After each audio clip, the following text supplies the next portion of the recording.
the career that you chose was a way that you could monetize your ADHD. I feel like we've just diagnosed you for the last 30 minutes. Do you feel like you have ADHD? Have you went through a diagnosis? What's your relationship with that label? We never had the diagnosis. I'd never even heard of it until about 8 or 10 years ago. So certainly when I was at school, you never had it.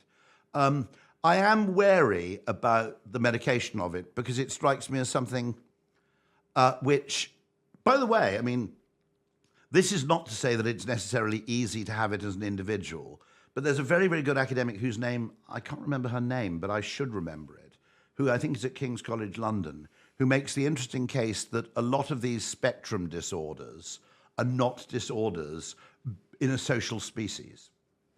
Okay? So the argument is, this is what you might call, that in any group of 150 people, okay, whatever the cost or benefit to the individual, it is advantageous. Now, you've got to get into group selection here, so I'm going to get hardcore Darwinists, literally, okay. I do believe in group selection to a degree, as did Darwin, incidentally, okay? Because there patently would be in the evolutionary environment competition between groups, okay, which would then select for cooperation, okay? Now, my question would be, and her assertion is that having a few people, you know, variously on some sort of spectrum or other within a group of 150 people is undoubtedly beneficial to the group because it gives the group collectively what you might call an equivalent of stereo or equivalent of, you know, in other words, having 3 or 4 people or 10 people even in a group who look at something differently, who fundamentally, you know, have a slightly different way of perceiving the world, is a kind of 3D vision, ironically. You know, in other words, it gives a completely new perspective on something, and therefore any group which was neurodiverse would actually do better than a group where everybody's neurotypical. That seems to me entirely plausible as a line of argument. I can't remember if this is a sentiment from an evolutionary psychologist or Theo Von.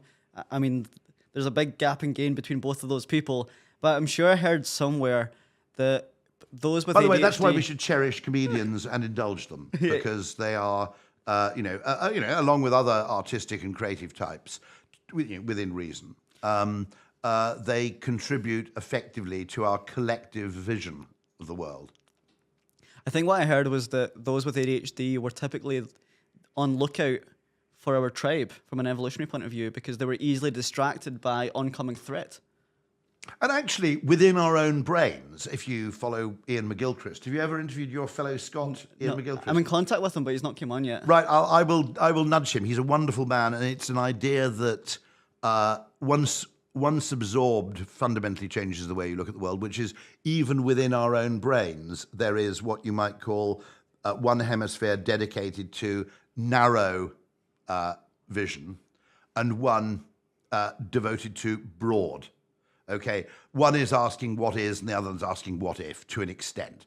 And of course, you can see in an evolutionary context, his argument is that a bird will use its right eye, i.e. the left hemisphere, when it's pecking at specific grains of corn, but it's using the opposite hemisphere and the other eye, in this case the left eye, because the optic nerve crosses over. The left eye is connected sort of more to the right hemisphere to look out for predators or to consider other possibilities.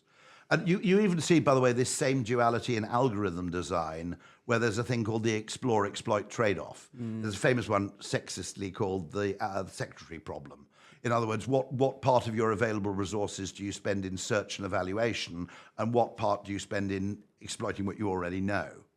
And it isn't really, by the way, the interesting thing is we call it a trade-off. The exploit-explore trade-off, the explore-exploit trade-off isn't a trade-off. It's two complementary parts of the same holistic system, which is you can't afford to explore if you don't exploit effectively, but if you don't explore effectively, you don't know what to exploit.